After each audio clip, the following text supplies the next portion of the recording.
Hi, my name's Jason Filya. I'm voice of the Tigers. Have been the voice of the Tigers since 1998, a long time. I am a graduate of Ripley High School in Ripley, West Virginia, 1989. And I played basketball and I played tennis, varsity-wise up there. And I've always been an avid lover of sports. During football season, I would be in the press box keeping defensive stats. I would keep offensive stats. I would sit around the press box, and I had good friends that did the PA and did stats, and I followed them around and just kind of grew in a love of sports there. So I've always loved sports. I've always been around it. And I knew at some point that I wanted to get into sports in some way. I remember it was a senior economics class in high school, and we were tasked with coming up with a product, and we had to pitch it, we had to sell it. We had to do a TV commercial, we had to do a print ad, we had to do a radio advertisement for it. And I remember recording a radio advertisement for my product, and after we did that and we played it back in class, the teacher and everybody in the class says, "Wow, you sound like you should be on the radio." So at that point, that really got the ball rolling, and I went to Marshall University and I was studying broadcast journalism, and I decided I'm going to go down to the campus radio station and see what I can do. So I went to the campus radio station and said I want to be involved in sports, and they just started me out doing different things, doing reporting, doing sportscasts, this and that. And then from that point on, it just kind of grew into broadcasting.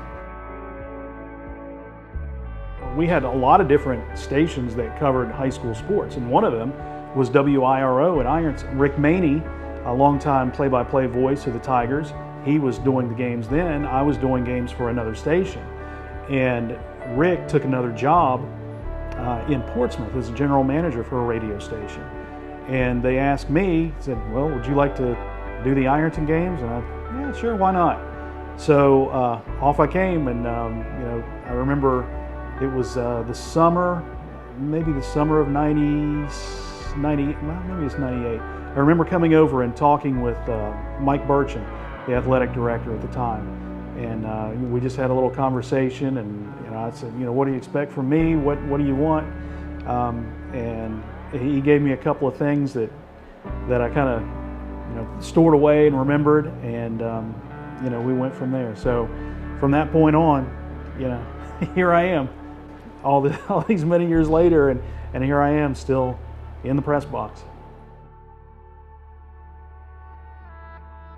There have been great games throughout my broadcasting career. Of course, everyone talks about the Jackson game from a couple of years ago where Ty Perkins returned the kickoff for a touchdown with 1.4 seconds left, and Ironton won the game.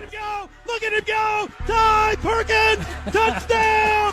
Touchdown, Fighting Tigers! Oh my God! Yeah, I remember 361 when he became the all-time leader in wins at Ironton. That was against Nelsonville York, if I'm not mistaken. What I remember about that game, a couple of things I remember about that game. One was a run by Trace Wilkes, who took a little reverse and jumped over a guy on the sidelines and just ran for a touchdown. Breaks another tackle. Oh, what a run! Trace Wilkes is going to take it to the house. Touchdown, Fighting Tigers! The other thing I remember is after the game, and the crowd was sticking around, and the players, and they were all chanting 361, 361.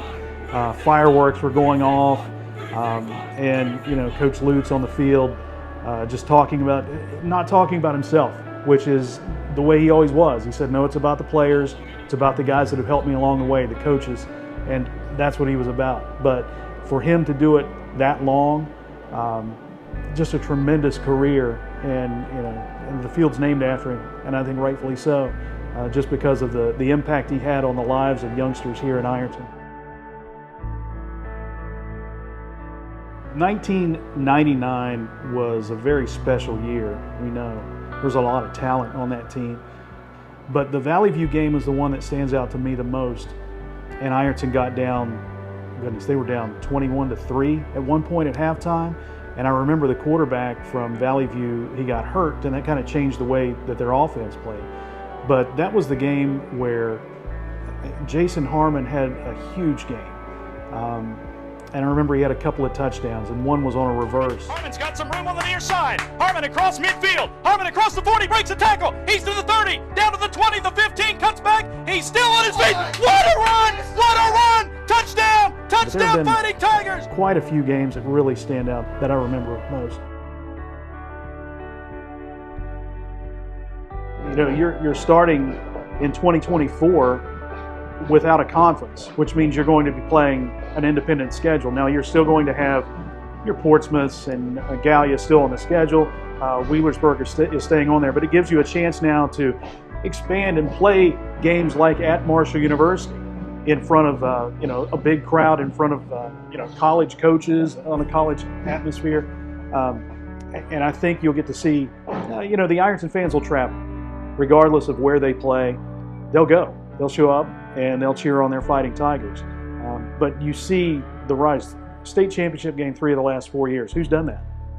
Nobody's done that. So I think the future's bright. You've got a lot of young talent coming through. I think that you know, there's a lot of good things still to come for Ironton High School football. It's football time in Tiger Town. Go Tigers.